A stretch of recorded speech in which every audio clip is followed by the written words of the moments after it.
হরে কৃষ্ণ, রাধে রাধে। শুধু কৃষ্ণ ভক্ত, গৌর ভক্ত, হরি ভক্ত, আমার মা সকল, বাবা সকল, আপনাদের প্রতি প্রত্যেকের চরণে সশ্রদ্ধ প্রণাম জানিয়ে শুরু করছি আজকের ভিডিও। বলুন আপনারা কেমন আছেন? আশা করি প্রাণ গোবিন্দ রাধারানী কৃপায় সকলেই ভালো আছেন। আমিও আপনাদের অনেক অনেক আশীর্বাদ ভালোবাসায় খুব ভালো আছি। তো বাবা ঠান্ডা পড়েছে, গলাটা একটু ডিস্টার্ব হয়েছে, কয়েকদিন ভিডিও দিতে পারিনি, একটু ব্যস্ততার মধ্যে ছিলাম। তো আজকের টিপস হলো, প্রদীপ যারা প্রত্যেক দিন ধুয়ে দেন বা ধোন না, তাদের জন্য সংসারে কি অমঙ্গল মঙ্গল আসে। তো ভিডিওটি একদম স্কিপ না করে পুরো ভিডিওটা দেখতে থাকুন। যদি ভিডিও দেখে ভালো লাগে অবশ্যই চ্যানেলে লাইক শেয়ার কমেন্ট করে চ্যানেলটি সাবস্ক্রাইব করে পাশে থাকবেন। তো এই যে প্রদীপের মধ্যে আমাদের নেগেটিভ এনার্জি বা পজিটিভ এনার্জি কিছু লক্ষণ প্রকাশ পায়। সংসারে মঙ্গল অমঙ্গল কিন্তু দেখা যায়। কেমন করে? যে প্রদীপটা পুজো দিতে গেলে সঙ্গে সঙ্গে কি করে, নিভে যায় কখনো বিনা হাওয়াতে। তখন আবার মায়েরা কি করে, মনে করে যে নাকের নিঃশ্বাসে হয়তো প্রদীপটা নিভে গেল, সঙ্গে সঙ্গে জ্বালিয়ে দেয়। এটা কিন্তু অমঙ্গলের চিহ্ন। ওই প্রদীপটা নিভে গেছে মানে আপনাকে কিন্তু একটি সংকেত দিল যে তোমার সংসারে কিছু অমঙ্গল ঘটতে চলেছে। তাহলে তোমাকে কি করতে হবে? তার প্রতিকারে 3 দিন গীতা পাঠ করতে হবে। সে 2-4 শ্লোক করে মাহাত্ম্য পাঠ করবেন। আর পুনরায় কিন্তু সেই প্রদীপটা জ্বালানো যাবে না, এটা শাস্ত্রে নিষেধ রয়েছে। ঠিক আছে? তো প্রত্যেক দিন যে আপনারা প্রদীপ ধুয়ে দেন বা ধোন না, তো প্রদীপের মধ্যে দেখবেন প্রদীপটা নিভে গেলে কিছু ফুলকো ফুলকো একটা চিহ্ন প্রকাশ পায়। সেই চিহ্নটা দেখবেন ওই কালির মধ্যে ফুলকো ফুলকো চিহ্ন, সেটা কিন্তু মাঙ্গলিক বহন করে নিয়ে আসে। সেই রকম যদি চিহ্ন আসে তাহলে ভাববেন আপনার সংসারে কিছু মঙ্গল ঘটেছে। কিন্তু প্রদীপটা যখন নিভে যাবে বা ধপ করে নেভানো প্রদীপ জ্বলে যাবে, নিভে গেলে অমঙ্গল, আবার ধপ করে নেভানো প্রদীপ যদি জ্বলে ওঠে তাহলে কিন্তু মঙ্গল। তো এই যে সংসারে এই অমঙ্গল মঙ্গল কিন্তু প্রদীপের, আপনারা নিজে কোনো বাস্তুতন্ত্রের কাছে যেতে হবে না, কোথাও যেতে হবে না, আপনারা কিন্তু নিজেই সংসারে মঙ্গল অমঙ্গল নির্ণয় করতে পারবেন। তার জন্য অন্য কোনো কিছু না, গীতা ভাগবত আপনাদের পাঠ করলে সমস্ত দোষ যা কিছু আছে সব কিছু কিন্তু কেটে যাবে। তো চলুন আজকে আমরা জানবো, যারা প্রদীপ ধুয়ে দিই না বা ধুয়ে দিই, আমরা ঠিক করছি না ভুল করছি। তো প্রদীপের প্রতিদিন আমরা সকালে ধুয়ে দেওয়া উচিত। কেন? কোনো দিনই আমরা রোজ প্রদীপের সলতে কিন্তু পাল্টাতে হয়।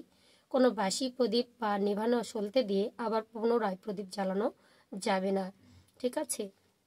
তো রোজ প্রদীপের সলতা পরিবর্তন করতে হবে। যে প্রদীপে আপনারা বহুদিন মানে প্রত্যেকদিন সন্ধ্যা পুজো করে থাকেন, সেই প্রদীপটা ঘন ঘন পাল্টানো যাবে না। বলবেন দিদি কেন? এই যে প্রদীপের মধ্যে প্রত্যেকদিন সন্ধ্যা প্রদীপ দিতে দিতে আপনাদের কিন্তু প্রদীপের মধ্যে একটা প্রত্যেকটা দেবদেবীর এনার্জি আসে, মানে তাদের যে শুভ লক্ষণগুলো সেই প্রদীপের মধ্যে ঢুকে যায়। বলা হয় যে প্রদীপ প্রত্যেকদিন সন্ধ্যা পুজো করেন, আরতি করা, মঙ্গল আরতি করা প্রদীপ যদি তামার কোনো বা কাঁসার পাত্রের মধ্যে জলের মধ্যে ডুবিয়ে রাখা যায়, পরের দিন সকালবেলা সেই জলটি যদি অসুস্থ সন্তানকে যদি সেবন করানো যায়, তাহলে সেই সন্তানটা কিন্তু ধীরে ধীরে রোগ মুক্তি হয়। রোগাগ্রস্ত যদি ব্যক্তি থাকে, চিররোগ যার সারছে না ডাক্তার দেখিয়ে, সেই প্রদীপের জল কিন্তু গ্রহণ করলে সেখান থেকে কিন্তু নানা রকমের রোগ কিন্তু মুক্ত হয়ে যায়। ঠিক আছে? তাই প্রদীপ কিন্তু বারে বারে পরিবর্তন করা যাবে না। ঠাকুরের প্রদীপের এনার্জি ভরপুর থাকে।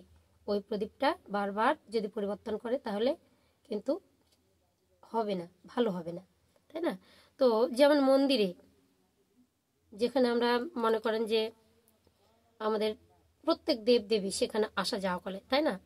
তো তাই এত আমাদের শান্তি লাগে। কেমন? যে জলের ধারে যদি বসে থাকেন, মা গঙ্গার একটা প্রভাব পড়ে, দেখবেন জলের দিকে তাকিয়ে আছেন, সেখানে কিন্তু আমাদের একটা মানে কষ্টগুলো দূরে চলে যায় জলের দিকে তাকাতে তাকাতে। মা গঙ্গা সেটা শ্রবণ করেন। জলের মধ্যে বরুণ দেব আছেন, সেটা শ্রবণ করে আমাদের কিন্তু নানা রকমের কিন্তু মনের অশান্তি দূরীভূত হয়।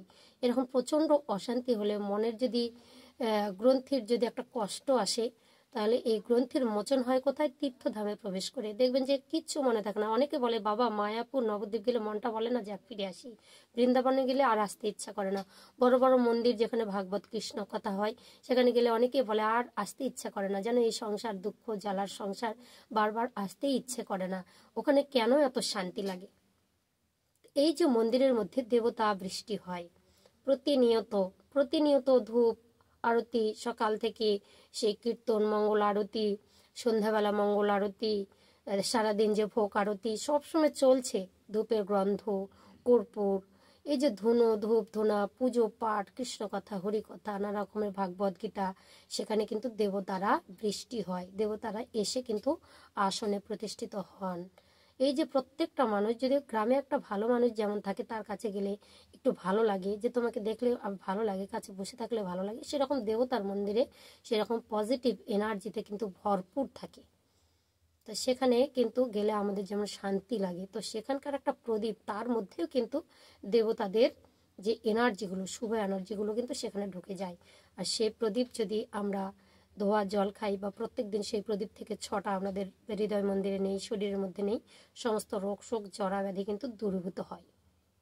ঠিক আছে, আপনারা জানেন সবাই পঞ্চপ্রদীপের এরকম কোনো হাওয়া নেই, তাই না, তাপ নেই, এমনি প্রদীপের তাপ নেই। কেন নেই? যে আমাদের যে অন্ধকার হৃদয়টা, এই অন্ধকারের মধ্যে থেকে সব অন্ধকার দূরীভূত হোক, এরকম প্রদীপের জ্যোতি প্রকাশ পাক, তোমার জ্যোতি প্রকাশ পাক দয়াময়। তো এটা তো সবাই জানে না, আমরা নিই এই প্রদীপ দিচ্ছে রে, চলো সবাই মিলে 6টা নেই। কেন নেই? আমাদের যে মনের অন্ধকার সেটাকে দূর করবার জন্য, সেই হৃদয়ে যেন ভগবানের বসতি হয়, তোমার আলো যেন প্রকাশ পায়, তাই না? তো প্রদীপের মধ্যে নেগেটিভ এনার্জি, পজিটিভ এনার্জি, মঙ্গল, শুভ অশুভ কিন্তু নির্ণয় হয়। তার জন্য আমাদেরকে কিন্তু প্রদীপ পরিবর্তন করা যাবে না। তো বহু বছর যে এনার্জি প্রদীপ সেখানে আছে, সেখানে কিন্তু কি হয়, মনোবাসনাও পূর্ণ হয়। এই প্রদীপকে যদি জ্যোতি নিয়ে যদি হৃদয় মন্দিরে একটু তাপ দিয়ে মনোবাসনা করেন, যে আপনার মনোবাসনা আছে সেই মনস্কামনাগুলো কিন্তু পূর্ণ হয়ে যায়। ঠিক আছে, তো প্রদীপের গুণ নিজের মনের মধ্যে আপনাদেরকে ধারণ করতে হবে। মঙ্গল আরতি করে ওই প্রদীপের গুণকে বলতে হবে, প্রদীপ তোমার যত পজিটিভ এনার্জি আমার হৃদয় মন্দিরে আসুক, তোমার জ্যোতি আমার হৃদয় মন্দিরে প্রকাশ পাক, আমি যে প্রদীপটা মন্দিরে দান করেছি আমার হৃদয়টা যেন মন্দিরে পরিণত হয়। এই যে গুণগুলো, সেটা আমাদের মনের মধ্যে নিতে হবে, তাই তো? তাহলে প্রত্যেক দিন প্রদীপকে বাসি রাখা যাবে না, পুরনো সলতোয় আবার আগুন দেওয়া যাবে না, প্রদীপটা নিভে গেলে আবার পুনরায় চালাতে পারবো না। তার জন্য নিয়ম কি, আমাদের 3 দিন প্রদীপ নিভে গেলে পুজো ক্ষেত্রে 3 দিন আমাদের গীতা পাঠ অবশ্যই করতে হবে।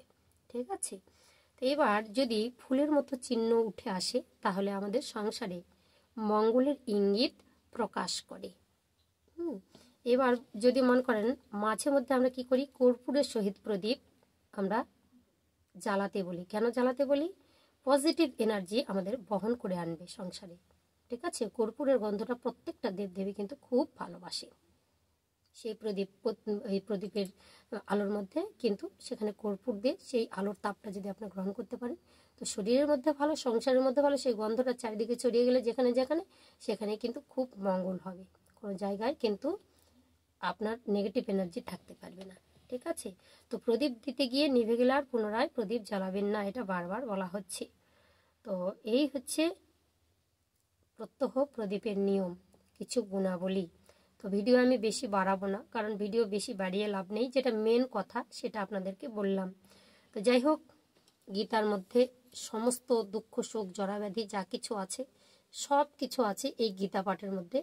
মানে আমাদের সংসারের মধ্যে যা কিছু দুঃখ জ্বালা সব দূরীভূত করার এই উপদেশ ভগবান শ্রীকৃষ্ণ অর্জুনকে প্রভাত যা দিয়েছিলেন। তাই গীতা পাঠ করে মনকে ধন্য করুন, সংসারকে পবিত্র করুন। সবাই ভালো থাকুন, সুস্থ থাকুন। জয় শ্রীকৃষ্ণ, রাধে রাধে, জয় গীতা, জয় গীতা, জয় গীতা, হরে কৃষ্ণ।